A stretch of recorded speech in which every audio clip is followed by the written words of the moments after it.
Patten, I believe you have the call. Thank you, Acting President, and yeah, I'm pleased to speak on Ms Crozier's motion, which I support.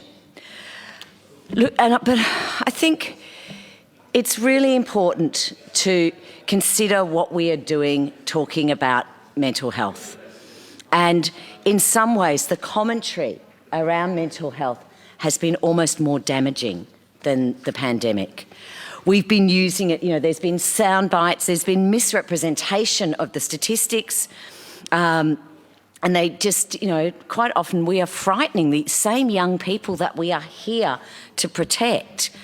And I note today the new survey from Mission Australia and the Black Dog Institute was released.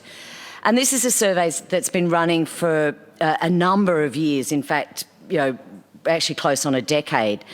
And they've actually, they have seen a steady increase in young people experiencing psychological distress from 2012 to 2020. And in actual fact, in their survey, they've actually seen a decrease between 2019 and 2020. Now, it was insignificant, but that 1 in 4 young people suffering mental health issues has been steady. This is not pre-COVID. I think if we take one silver lining out of this is the interest in mental health, that we are seeing a bipartisan support for mental health and mental health funding and dealing with mental health. Tomorrow is Are You OK Day. Tomorrow is the day that we will be checking in with our friends, our colleagues. We will be talking about it. And I think, there's a fine balance between frightening people about mental health, but providing that space for people to talk about it, reducing the stigma of mental health. We know that, almost, at least probably a quarter of us in this chamber will have a mental health experience and suffer a mental health issue. It may be even more. But we know that it is happening and we need to address that. But I think one point that I just want to make I only want to contribute for a short time, is actually mental health nurses. I have been getting calls from mental health nurses in my office. They are exhausted. They are suffering from some of the rhetoric out there as well. But I had one mental health nurse who called last week, and I didn't get the chance to speak to her, but she said to my staff that she'd responded to so many critical incidents of self-harm recently that she'd had to take 3 weeks off.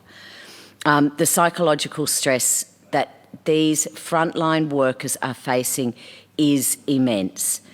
It is not only psychological, it is physical. When you're working as a frontline mental health office nurse, you are getting abused, both mentally and physically, and you're being paid $28 an hour to do it.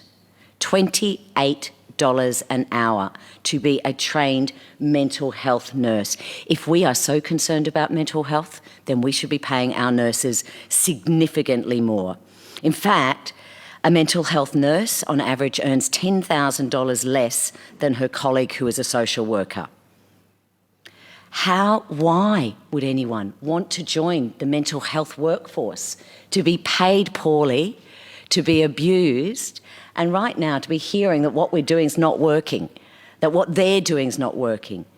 In fact, up to 1/3 of the workforce is considering leaving.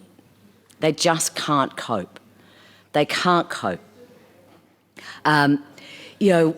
We hear about the mental health system, but we don't talk about that system is not necessarily buildings. That system is people. That is the mental health workers at the front line helping our friends, our constituents deal with this. So we need to invest in that workforce. We know, and there is no doubt, that there has been an increase in demand for mental health services. And, certainly I commend the government for their commitment to to act on every single recommendation from the Royal Commission. But, we've got a workforce that is under so much pressure that it could explode, and we could lose a third of our workforce when we should be trying to recruit them. So while I support this motion, I could say that one of the things we need to be doing, and I would hope that the government will be doing this, will be paying our mental health nurses and workers more.